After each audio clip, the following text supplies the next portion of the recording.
నేను మీకు చూపించిపోయే రెసిపీ కడాయి పన్నీర్.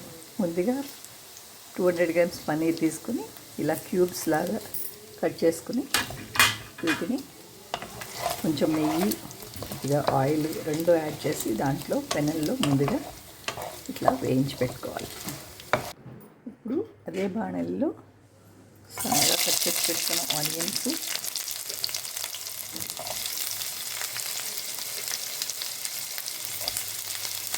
చిన్న అల్లం పీసు సన్నగా కట్ చేయాలి.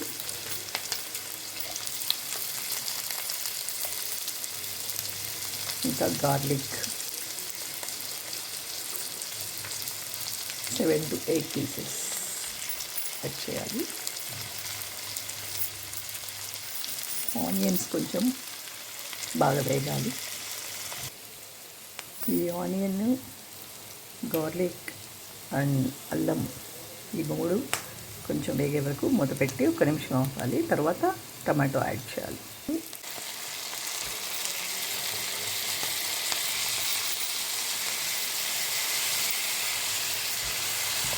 ఇది కూడా వేగిన తర్వాత తీసి పక్కన పెట్టుకోవాలి. చల్లారిన తర్వాత దీన్ని గ్రైండ్ చేయాలి, పేస్ట్ చేసి పెట్టుకోవాలి. ఇప్పుడు దీన్ని 70% పైన కుక్ అయిపోయింది.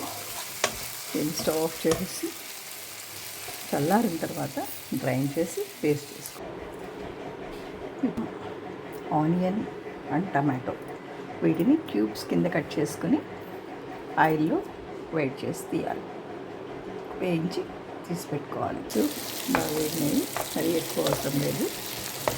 వీటిని తీసి పక్కన పెట్టుకోవాలి. ఇప్పుడు స్టవ్ వెలిగించి కొంచెం ఆయిల్, నెయ్యి యాడ్ చేసి దీంట్లో ఒక 1 spoon Sabzi masala or curry masala, ఇంకా ఒక 1 స్పూన్ ధనియా పౌడరు, ఒక 1/2 స్పూన్ జీరా పౌడరు యాడ్ చేయాలి. ఇప్పుడు కొంచెం చిల్లీ పౌడరు కొంచెం సాల్ట్ కూడా యాడ్ చేయాలి.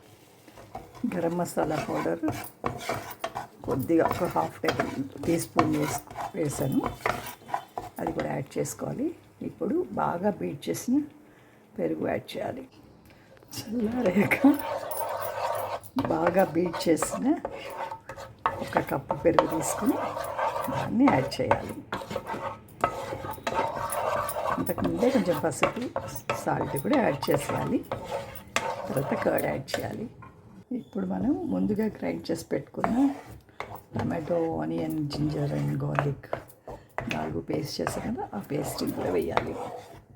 టమాటో, క్యాప్సికమ్ అండ్ ఆనియన్ వేయించి పెట్టుకున్నాం కదా, క్యూబ్స్గా కట్ చేసి వీటిని ఇప్పుడు ఈ గ్రేవీలో వేసేయాలి. వేసి ఒక 2 మినిట్స్ మూత పెట్టి ఉడకనియాలి. ఇది మొత్తం బాయిల్ అయిపోయిందండి. దీంట్లో మనం ముందుగా వేయించి పెట్టుకున్న పన్నీర్ పీసెస్ యాడ్ చేసి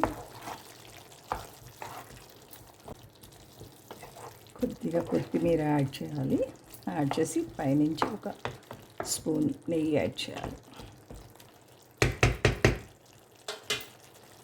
కొంచెం కొత్తిమీర యాడ్ చేసి 1 స్పూన్ నెయ్యి యాడ్ చేయాలి. యాడ్ చేసి ఒక 2 మినిట్స్ మూత పెట్టి ఉంచాలి. ఈ లోపల అలా మగ్గి కొత్తిమీర స్మెల్ అంతా బాగా పట్టి చాలా బాగుంటుంది. ఇంతేనండి కడాయి పన్నీర్. చాలా చాలా టేస్టీగా ఉంటుంది. మీరు కూడా ట్రై చేయండి.